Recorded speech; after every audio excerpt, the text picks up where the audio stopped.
Lahir dari keluarga miskin, waktu kecil sering dihina-hina, tapi sekarang dia dikenal sebagai orang yang dermawan, sering beramal.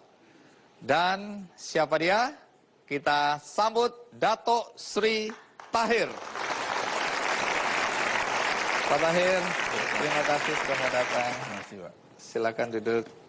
Boleh tahu Pak Tahir, Anda lahir dari keluarga yang seperti apa? Orang tua saya menyewakan becak di Surabaya.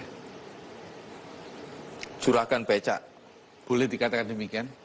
Saya dengar bahkan ibu Anda ikut ngecat becak. Iya. Ibu Anda? Iya. Perempuan? Iya. Karena itu yang paling ringan. Ibu saya pasti perempuan. Pekerjaan mengecat itu kan pekerjaan laki-laki. Mungkin ayah saya bagian yang nyetelnya, ibu saya bagian ngecat. Anda ini orang Indonesia? Asli? Oke. Tapi kenapa namanya Dato' Sri Tahir? Pemberian dari Sultan Pahang. Anda mengejutkan banyak orang. Ketika bersama Bill Gates, bahkan di Indonesia, 2 kali kalau nggak salah ya. Iya. Anda menandatangani nota kesepahaman untuk memberikan donasi. Dan jumlahnya membuat orang juga terperanjat. Boleh tahu bagaimana ceritanya sampai Anda dan Bill Gates bisa bersama-sama untuk berbuat baik? Ya, satu hari kedatangan tamu dari Amerika ingin menemui saya, lalu dia bilang dia dari Gates Foundation, orang Amerika. Di sanalah mereka mempunyai pemikiran bahwa ingin membantu Indonesia mencari partner, counterpart dari putra daerah, yaitu orang Indonesia. Lalu saya tanggapi dengan baik. Pertanyaan saya adalah, kenapa you pilih saya? Kenapa? Dia bilang dia punya suatu sendiri punya selektif, lalu dia pilih saya. Lalu bicaralah mengenai jumlah. Iya. Karena bahasa Inggris saya kurang bagus, sebenarnya saya bicara itu 1 million. Tapi saya bicara terkeluar 100 million.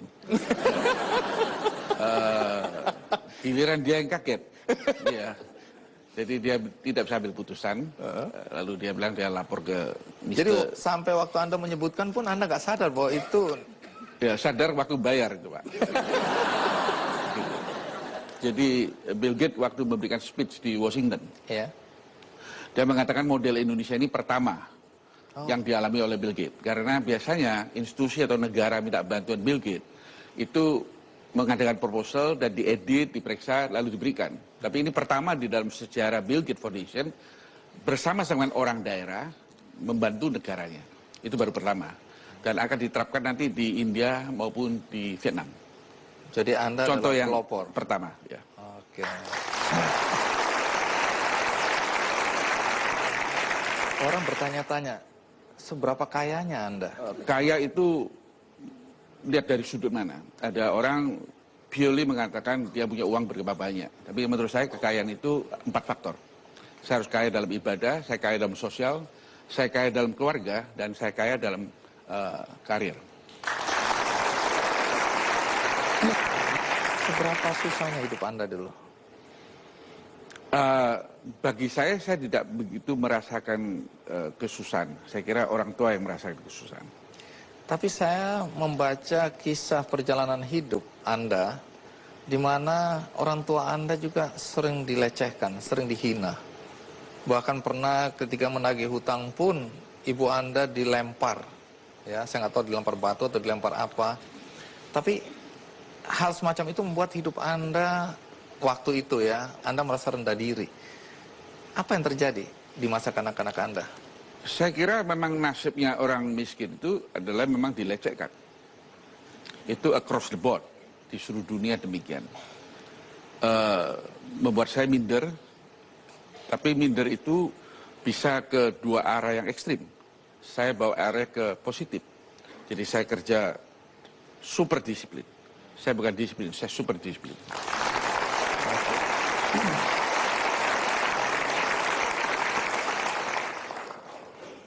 Merasa orang tua Anda dilecehkan, kemudian tumbuh dalam diri Anda, hati kecil Anda, untuk kemudian mengatakan bahwa satu hari kelak, aku justru akan menolong orang-orang yang hidupnya ditekan, hidupnya dilecehkan, hidupnya disingkirkan.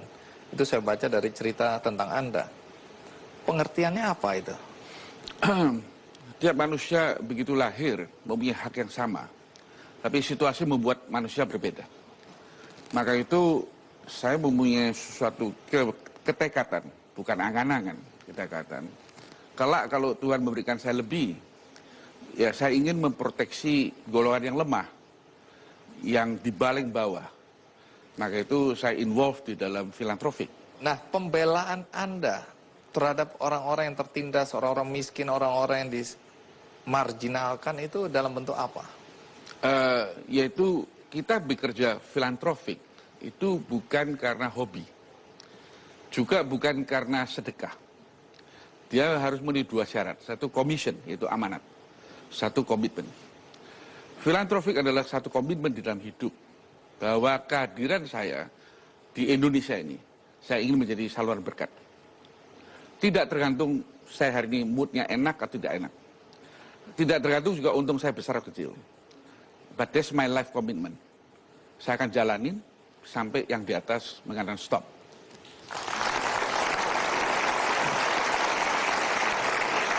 Menarik. Artinya dalam kondisi perusahaan tidak untung banyak pun komitmen ini akan Anda jalankan? Akan tetap jalan. Tidak karena untung besar kemudian Tidak. Anda bagi-bagi? Tidak.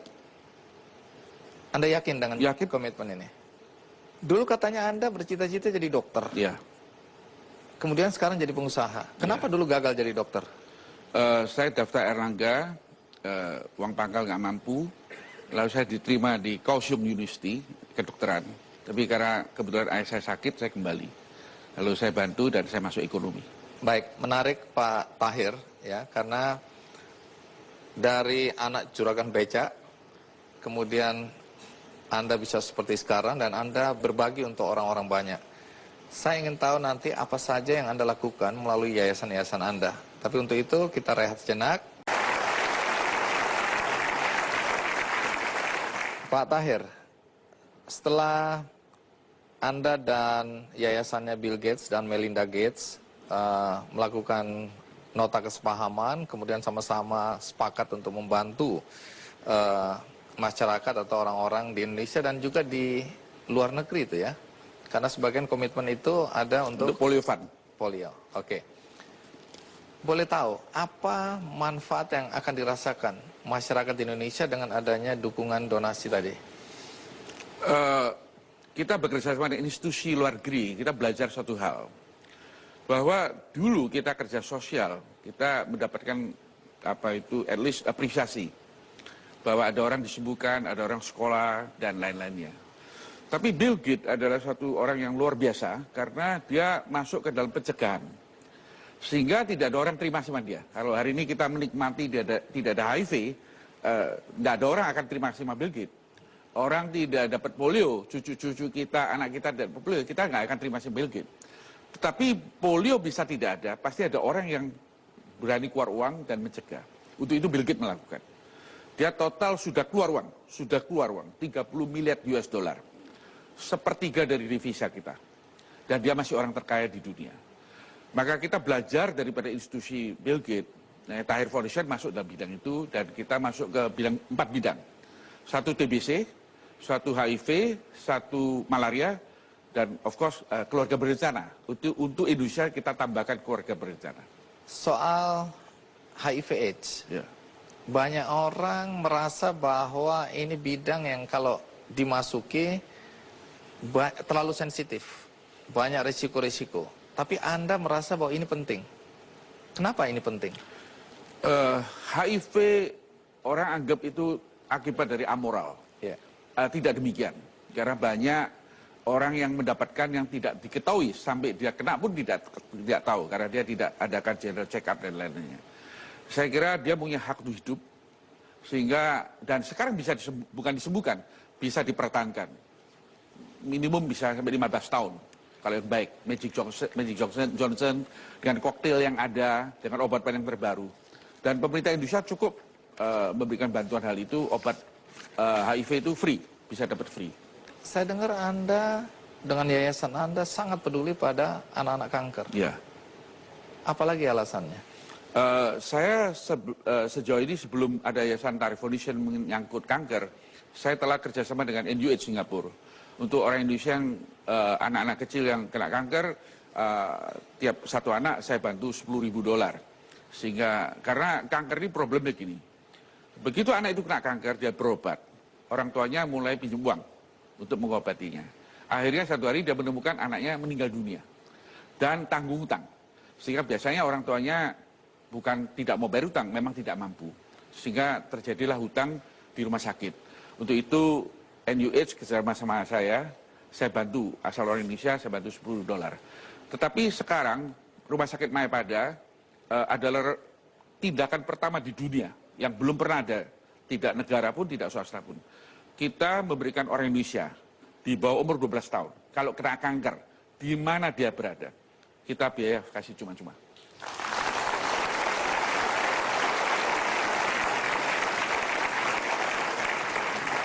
Kalau ada yang menuduh atau menganggap bahwa apa yang Anda lakukan hanya pencitraan semata, apa tanggapan Anda?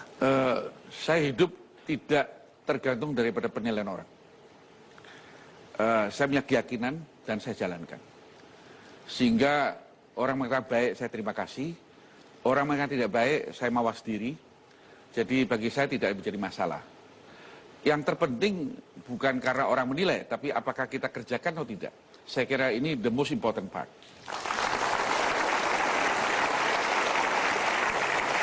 Anda sudah banyak mendapatkan penghargaan, baik untuk prestasi di bidang usaha, karir, maupun kemampuan.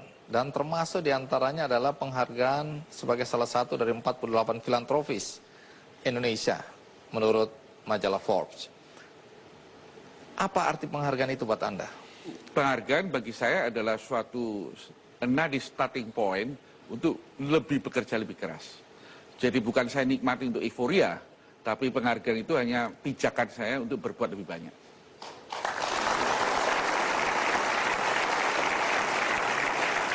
Saya dengar istri Anda juga aktif dalam kegiatan sosial. Betul. Apa yang dia lakukan?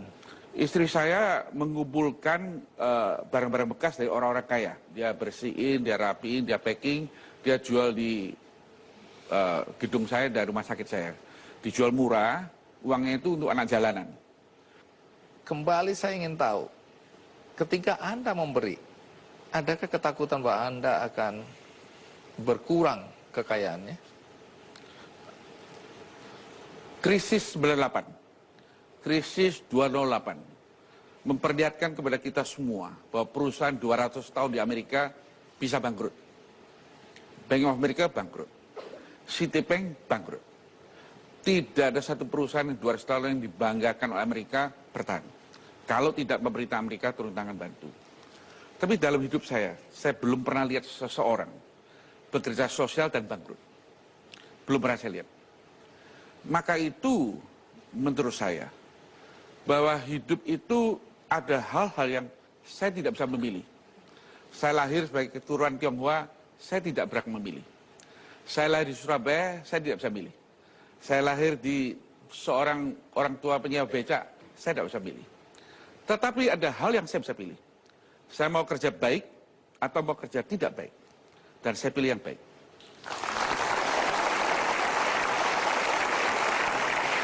Oke.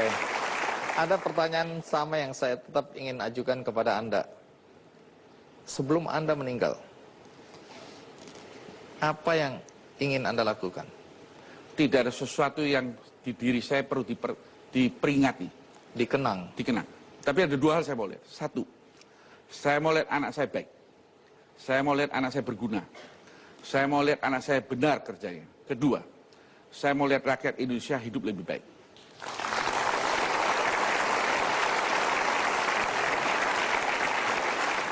Baik, Pak Tahir, terima kasih banyak sudah sharing, sudah berbagi dengan kami semua, baik di studio maupun di rumah ya. Doa kami untuk Anda, Pak Irwan dan Pak Teddy ya. Semoga apa yang Anda lakukan diridhoi oleh Tuhan dan semakin banyak orang mendapatkan manfaat. Amin. Terima kasih. Terima kasih.